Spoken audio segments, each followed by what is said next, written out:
One of the easiest way to improve your footwork is to hit your 6 steps with an added invisible step. Here's what I mean by that. This is your normal 6 step. 1, 2, 3, 4, 5, 6. Pay attention exactly to the 6th step. There's absolutely no whip when you do it this way. Your form looks okay-ish and below average, and it's fucking boring. Here's how you take it to the next level. Instead of training your 6 steps like 1, 2, 3, 4, 5, 6, train it like 1, 2, 3, 4, 5, 6, and 7. If you get comfortable doing this, eventually you'll start whipping.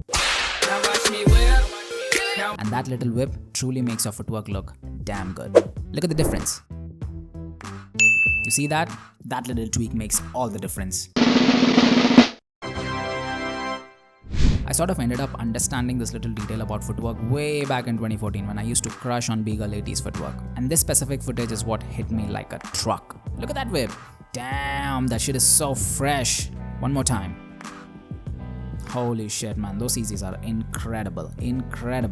You see, these little details are what exactly helps you in grooming your style. Have fun, and I hope that was helpful.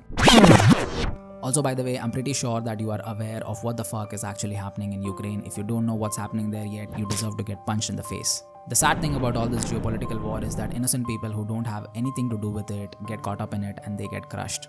For the past week, I was constantly checking up on B-Boy Intact's Instagram, and I'm so happy that he's active and he's constantly putting up stories, and I hope that all the B-boys and B-girls out there are safe and this whole shit comes to an end, man, seriously. That being said, I came across this. Intact and the Legits have started a fundraiser. In case if you want to contribute any minimal amount, anything out of your pockets, you will get the link for that in the bio. That's me signing off. To more ciphers and less war. Peace out.